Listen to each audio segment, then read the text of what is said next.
Park City Council special meeting. Today's June the 12th, 2019. The time is 6:05.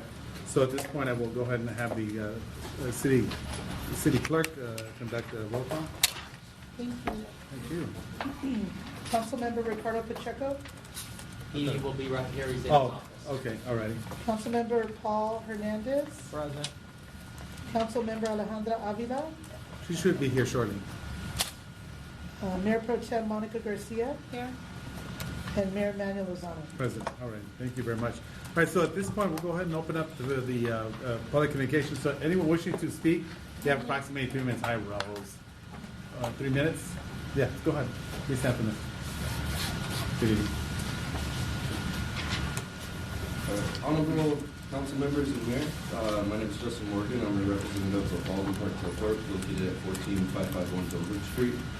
We are currently finishing up the final touches on construction and will be operational by the end of the month. While we should be in a state of happiness and accomplishment, instead, my business is filled with a sense of uncertainty and unease.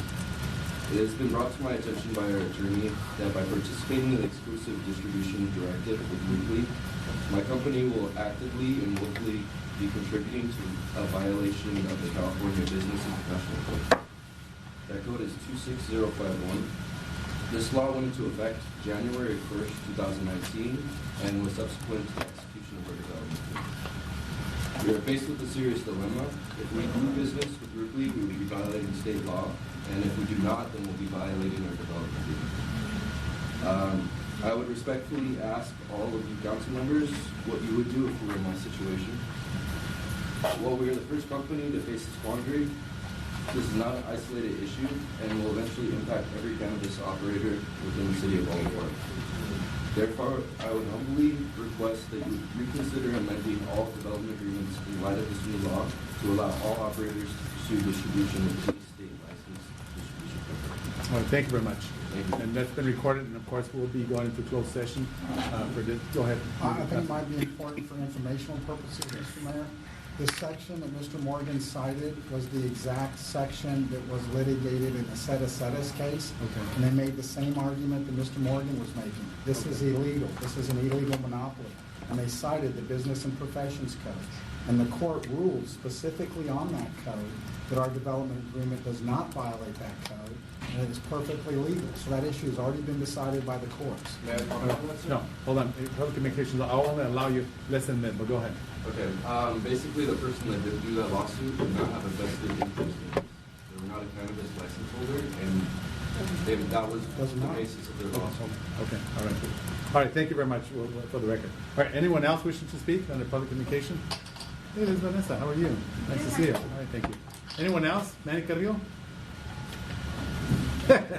All right. Okay, so at this point, I will now declare the public communication closed. Councilmember Ricardo Pacheco is present, so we'll wait for Councilmember Alejandro Avila to arrive. So at this point, we're going to go ahead and go into the actual budget, the city budget. Rose, ma'am. Let's bring it home. Okay. Okay, Finance Director Rose Tam is going to go ahead and start, give you an overview of the budget, and let us know if you have any questions along the way. I might pop in with some information here and there. Yes. Good evening, Honorable Mayor and City Council.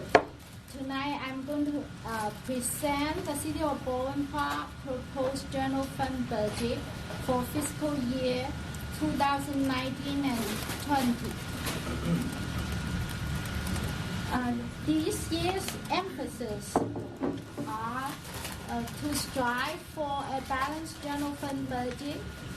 The general fund reserve is expected to remain level despite some revenues that may not be received as expected. Staff has worked hard to reduce costs to keep the general fund budget balanced with a projected surplus of $20,000. The city will continue to promote increased productivity and efficiency in the workforce. The second emphasis is to reduce future costs and generate long-term savings. The city has paid down CalPERS unfunded liability by issuing a new POB bond, which completed on sixth this year, 2019, to provide an estimated savings of $23 million over the next 30 years. And we also established an OPEB trust fund with CalPERS. With City Council's approval, the city can deposit up to 50% of the general fund surplus to the OPEB trust fund each fiscal year after the audit is completed. The third emphasis is to seek new revenue streams. In the upcoming years, the city will continue to pursue additional revenue through economic development and other mechanisms. Here's the general fund balance for the 10 years, including the projected fund balance for the upcoming fiscal year 2019 and 20. Any question on this page? If I could just comment too on this, of course, our goal is to keep this progressing in an upward manner. We're at still close to 18% of our annual general fund budget expenditures, which is a safe place to be and is recommended by the GFOA.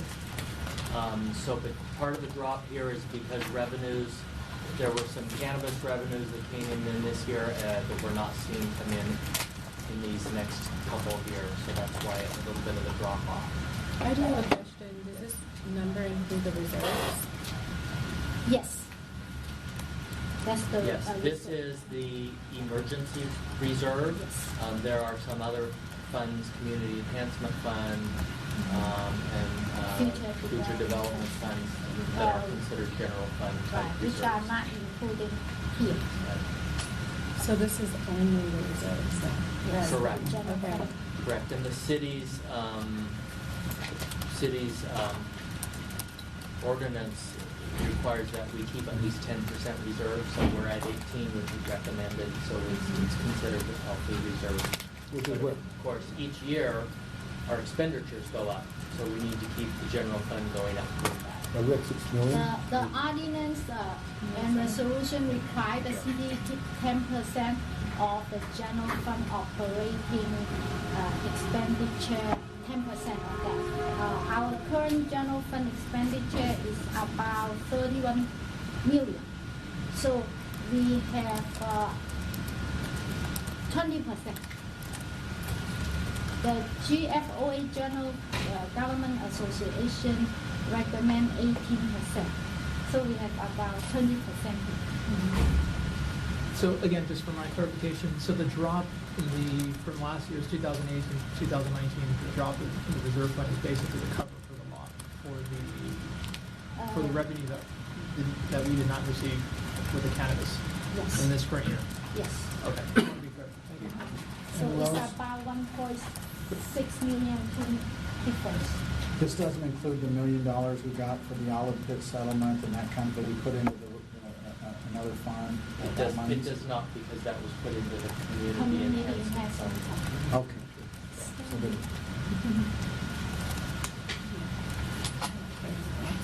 Next.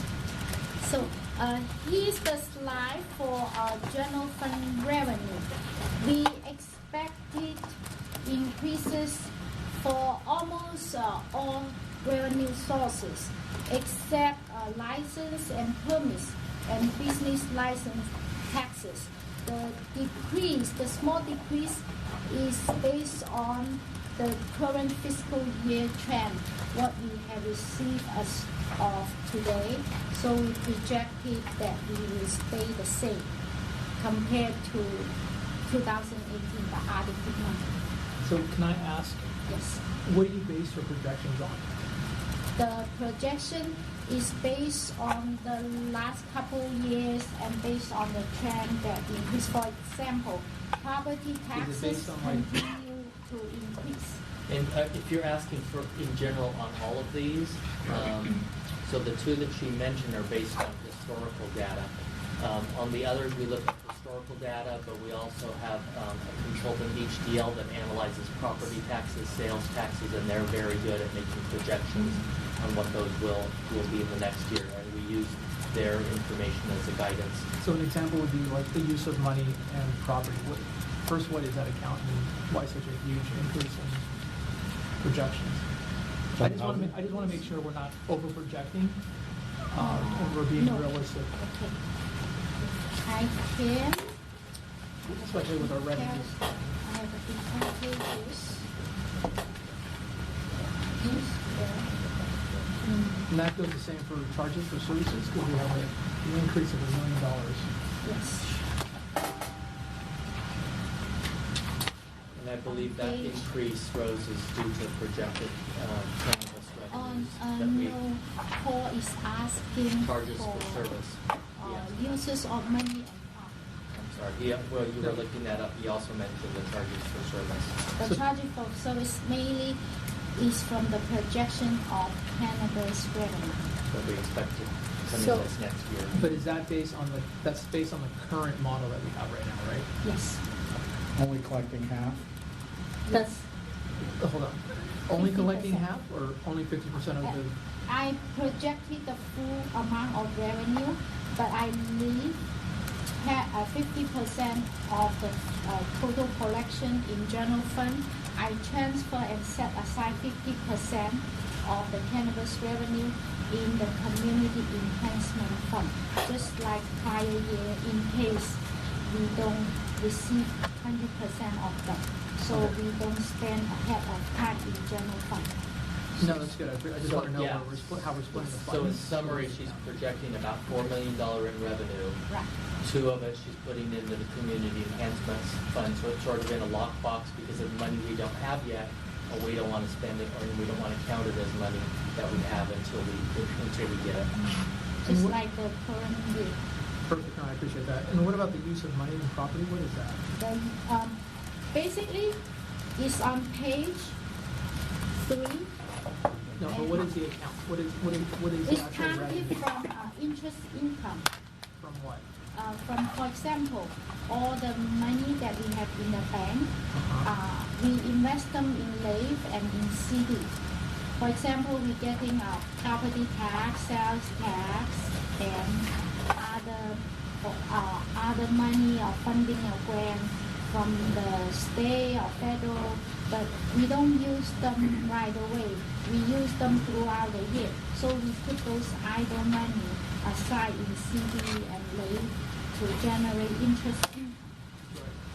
So for that specific account, you're essentially projecting that we're going to receive an additional $500,000 in interest based on current.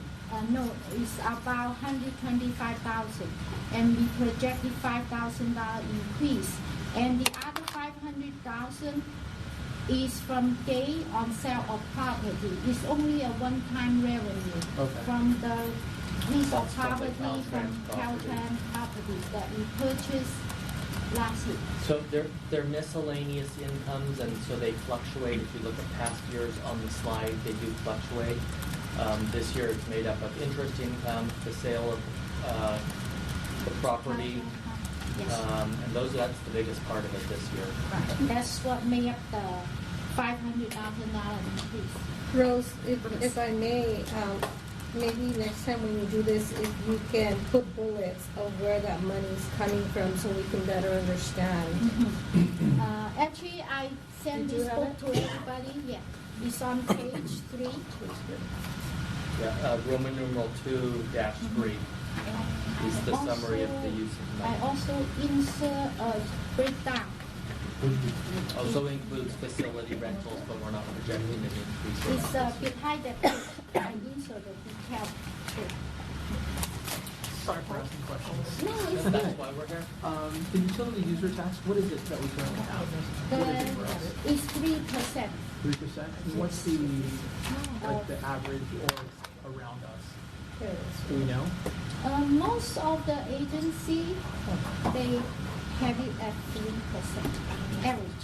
When was the last time we increased it? We haven't done that for a long Yeah, and we time. probably, I don't think we can increase it now without a vote, and we'll talk to it That a 2/3? Yes, it will pass 2/3 of vote. Okay. I'm only saying because I think that's something that we would always maybe look at, as a realigner for maybe next year's, in 2020's election.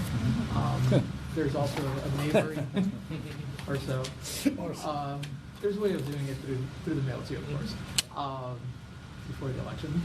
But there are, one of our neighboring cities basically did increase their sales tax, which their voters did approve by the 2/3. So that is something. Got money? No, Arcadia. It's a little bit different because they did do it with the. And I don't think that's. Police and fire. I don't think that's ever been placed on, at least for the amount I've been here. I mean, prior to Prop 13 was on top. I think this was approved during the 80s. Okay, thank you.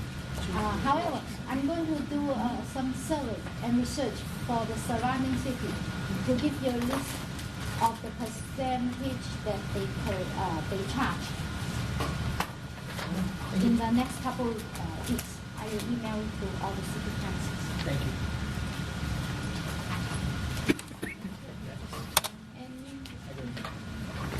So here's the pie chart for the general fund revenue by category. So as you may see, the taxes take up 75% of the total general fund revenues. Next. So this is the general fund revenues by type. Next. And here's the general fund revenue history based on the major tax revenues for the last 10 years, including the projected fiscal year 19 and 20. And again, we just monitor this chart to make sure we're seeing the upward trends so that we can match expenditures in the future.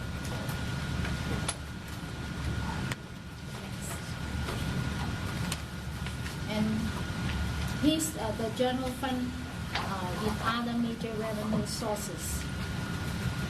The interesting thing on this slide is you can see how 2010 adopted, we had anticipated more significant revenues in 2019, which this dot down here is what actually came in revenues in 2019, and a lot of that was due to expected cannabis revenues that did not come in.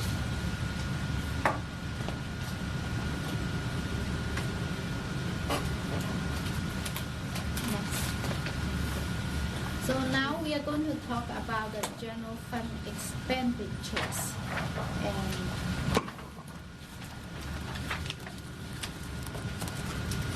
does anybody have any question about the increase or decrease? I can go over them by each department. So we did ask each department to do their best to make cuts. Each department was able to come in and make some cuts. You do see some increase in community development because code enforcement was transferred over to them.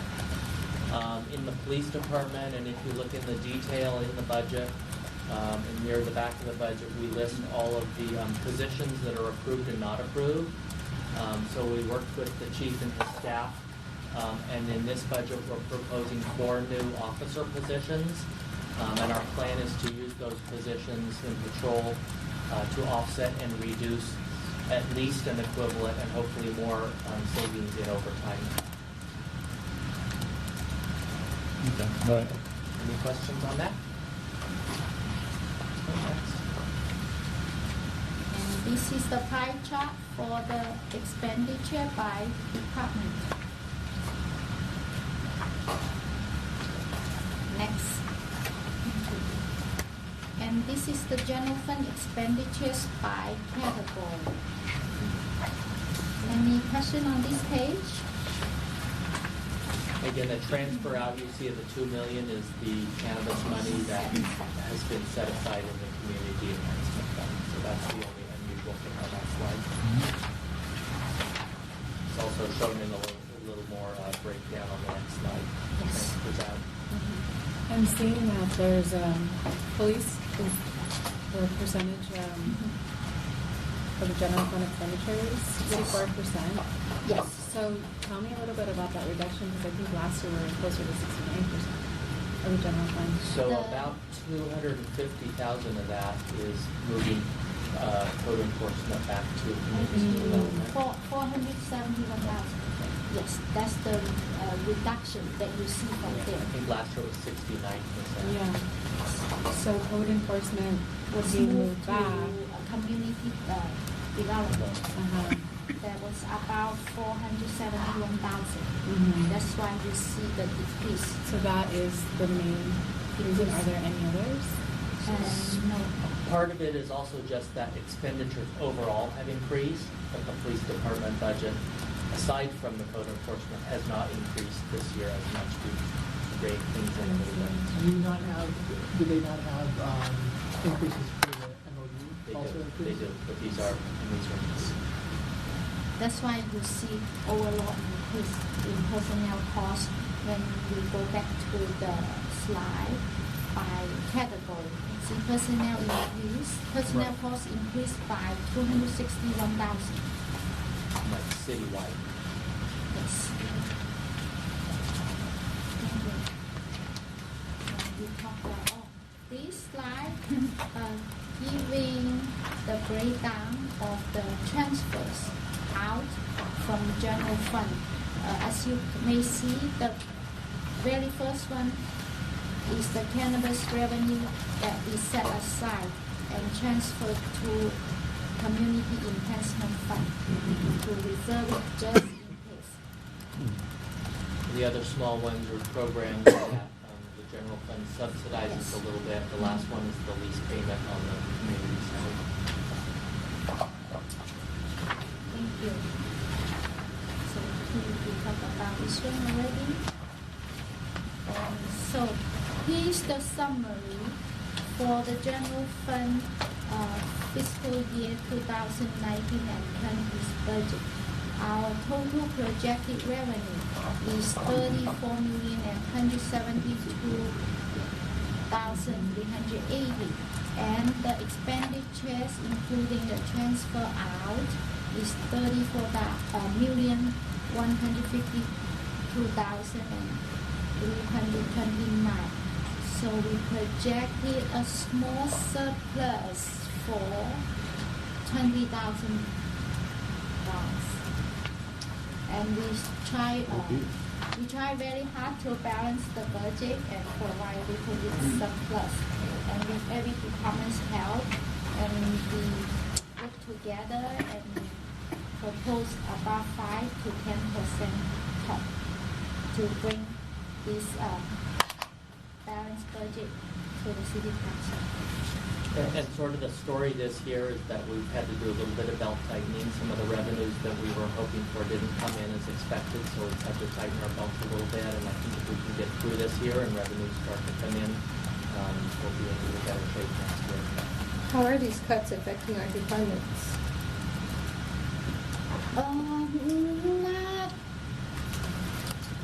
Not bad at all.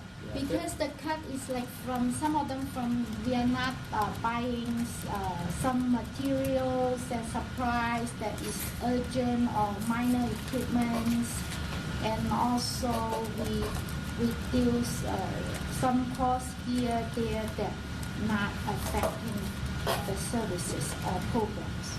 So because I understand staffing is low in certain departments, correct?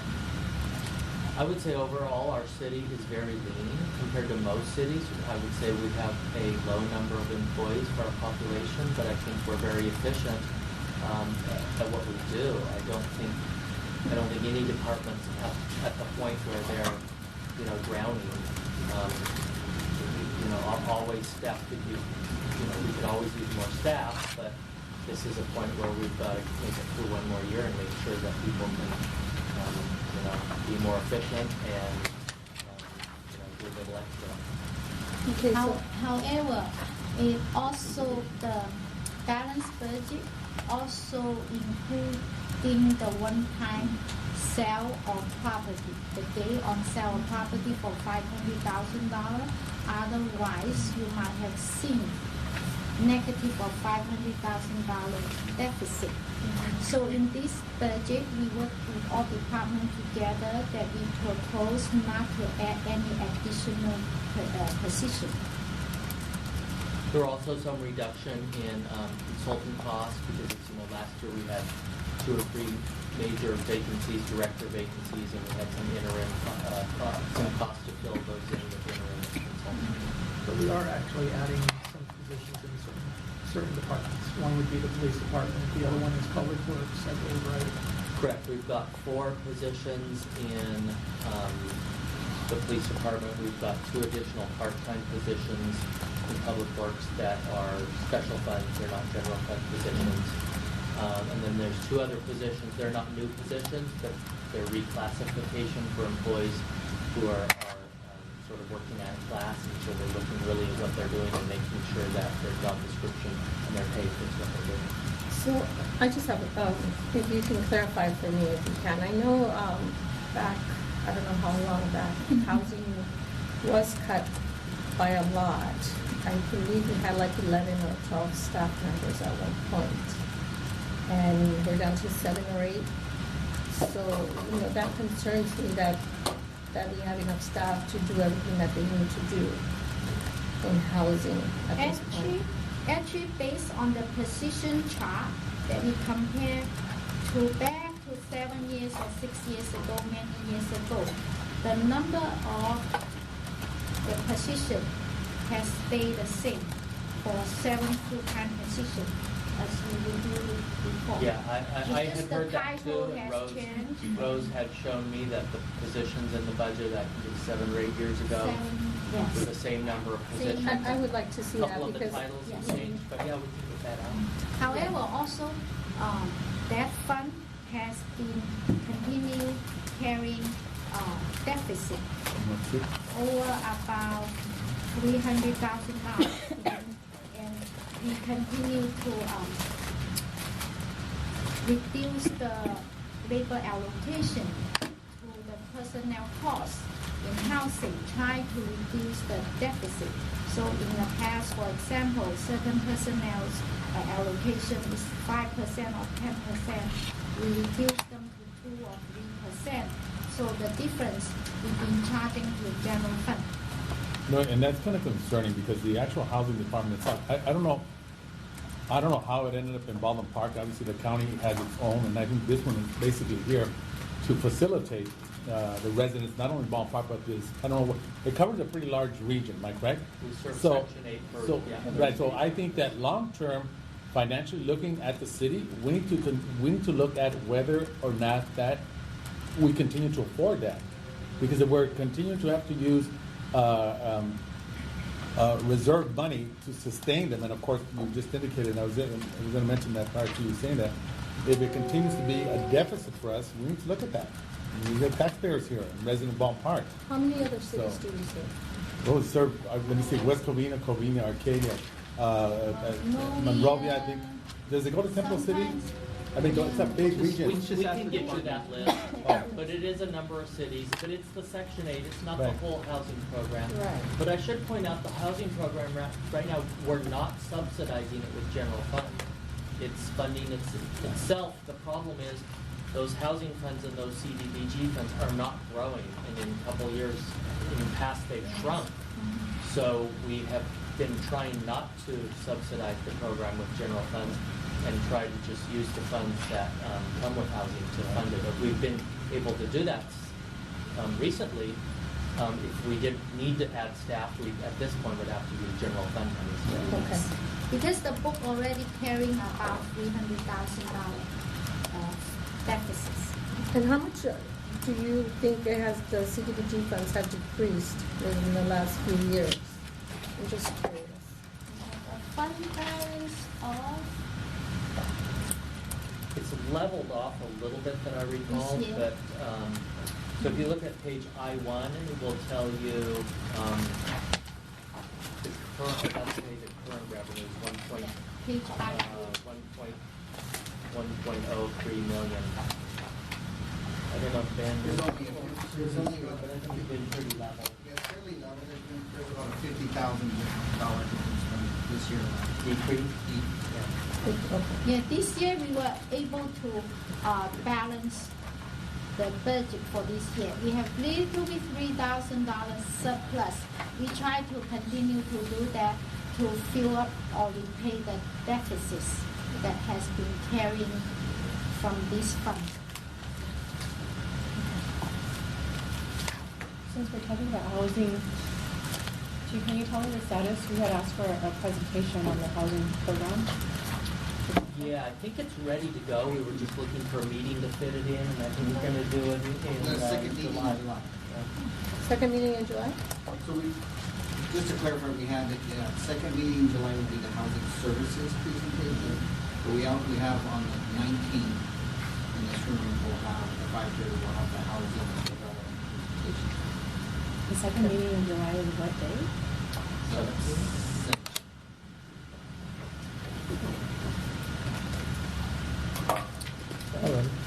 Okay. So, in this PowerPoint presentation, we mainly talk about general fund budget. And due to the lengthy of all other funds and special revenue funds, we have presented them in this book, and we will provide more detailed information in a later date. And also in this presentation, we did not include the capital improvement projects, which will be presented separately at a later date to the City Council for all the capital improvement projects. So along those lines, you mentioned that the emphasis of our budget is bringing in additional revenues through economic development. Will that be part of the presentation on July 17th also? To see what are we working on actively to see what revenues? It wasn't, but we can put something together. Okay, yeah, since it's part of the emphasis of this budget, this way we know what's in motion. You know, is there anything else that we should be thinking about? Okay. Thank you. So, and a good summary of all the other funds, again, is on page Roman numeral 1.1. That does summarize all those funds. And as Rose said, any special funds then that are left over will be bringing back to you in a CIP budget, capital improvement project budget. We do have a short presentation on the BIT fund. And we're looking at funding these. Typically, we've funded these special programs with it. The downtown street market, the concerts in the parks, the BP Now is going to be funded with general fund. These other ones are mixtures. You can see the funding types down here. But these are funded, and then if you go to the next page, again, the media outreach is funded, the 4th of July project is funded, event. The only event right now not budgeted is the Celebrate Baldwin Park Parade. We're looking at funding options and ideas for that. We'll bring that back to you in a short while, so we'll have some final decisions on that. And then for the next page, you'll see these other events. Christmas with the cops, the National Night Out, and the Trick or Treat with the cops are also all funded this year. Sorry, can you go back that last statement? You said it's Christmas with the cops and Yes. National Night Out. Those are funded? Yes, this year? these projects are all funded. Correct. And that's is that through like the Kaiser Fund that you mentioned? Well, we call it the PD Donation Fund. Okay. Kaiser is one of the contributors to that fund.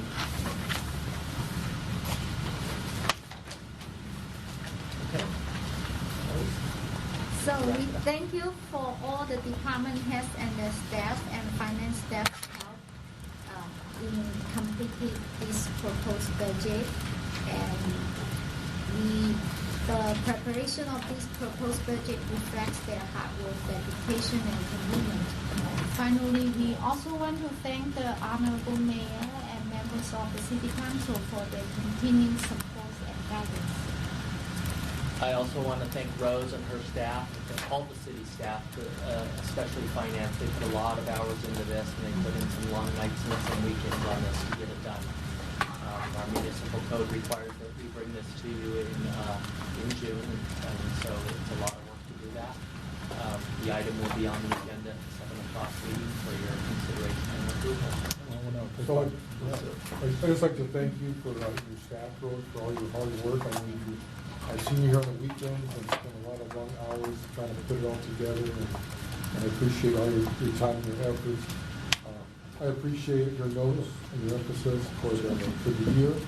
The fact that you took on the DOB and you found a solution to that, and really, I thought that was innovative, and I thought it was great that you guys were able to put that on track. I look for a path forward on that. That was like, a lot of cities aren't able to do that, but you did it for us and your staff, so a lot of kudos to you. Right timing. Big round of applause, and that's just great. That's like, that took a lot of effort. So it's funny, you know, we recognize all that. And looking at different revenue streams, I know that as a city council, we put that forward for you to do that. You found a lot of different innovative ways to find new revenues, and I'm sure you'll continue to do that. So thank you very much for all your hard work and your effort. Yes, actually for the mayor and city council, that is one great thing you point out, because recently I just attended the government association conference that which combined Canada and the whole United States. Oh wow, that's nice. Because the bond was published and posted, and so last agency noticed that they all come to me and ask me, oh, how do you do that? And can you show us how you do that? We want to do that too. And lots of people come to ask me. Congratulations. Yeah, they all like the idea, because due to those, during those conference, most of the topics they were talking about CalPERS and retirement cost increase that worry lots of cities. But, by issuing this bond, as you may see, it helped us save 23 million in the next 30 years. Yes, that's right. That's Good job on that. savings. Yes, that's Yes. correct. That's correct. And thank you for all the city council support and making this happen. Absolutely, thank you. Thank you. Councilmember Hernandez? Yes, I actually have two questions in regards to the department goal and timelines. So these questions are going to be directly to the individuals, those departments. With the goals and timelines, such as the city clerk, are we looking at anything in regards to election prep for 2020? No, not this year. We start prepping until next year. Unless we know that there will be a measure or you're looking into that, then we will do our research on something like that. Okay. And then in regards to that, is there anything that you and our elected city clerk are looking towards registering new voters in the next year, just as an ongoing effort You mean like events? at events or whatever the case may be? The registrar recorder's office provides that service. So during like carnivals or city events, they set up booths and they do like educational trainings for voting for the public. Can we ask if we can, make sure that we reach out to them this year so they're out there? Step that up a little bit. Of course, they were there last year, so we'll do it this year again. Thank you.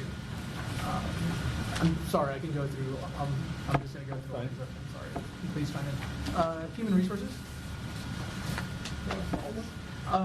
One of the things I'll ask is if, or if you're probably already have this in here, is regarding police hiring, is if you can coordinate with and integrate yourself through that process. As we've talked in the past, we can at least have a collaborative effort with the police department and their staff in regards to how we're looking at the selection of individuals, diversity, and so forth. Those things that we've talked in the past. Thank you. I'll just try to go through these as quickly as possible. I got some more we can talk about. Police, sorry. With all that you have here in here, one of the last things that I didn't see in here was in regards to really full engagement with the community. A lot of the items that we have, or you guys have noted here, are just more of events that are going on here, so I wouldn't necessarily see that as goals per se. I consider a goal as a stretch goal, something that we want to look towards and so forth. There's nothing in here in the sense of reducing or improving quality of life issues for our residents in your goals. So I'd ask if you could look at that and revise these for our next event, for our next meeting on June next week. If you can do that, because there's also, my understanding is, please correct me if I'm wrong, you guys have an individual that's working on the homeless issues and so forth, correct?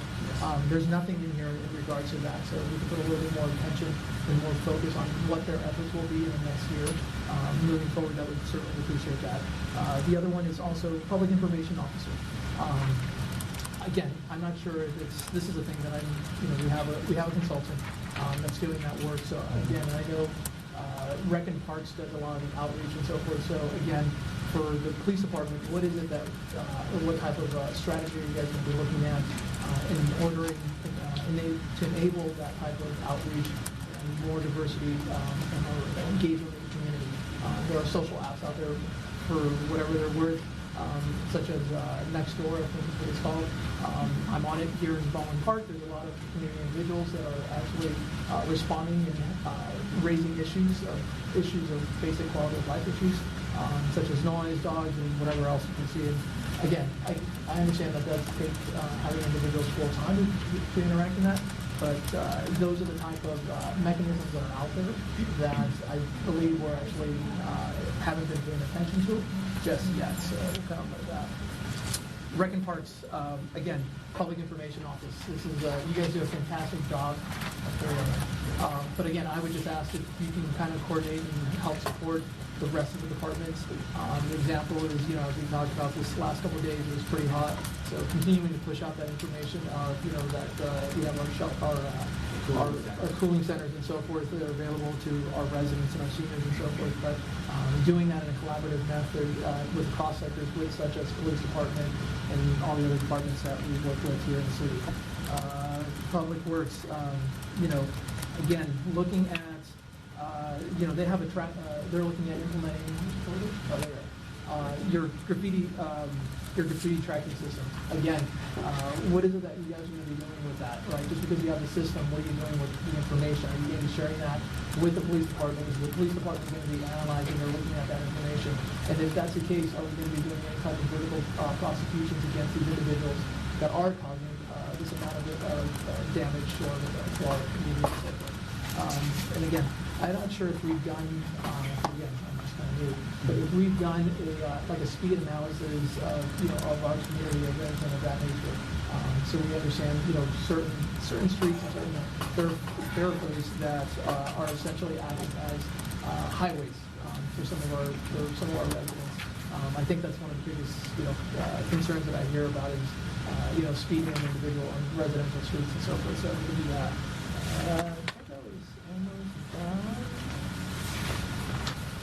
Sorry, community development.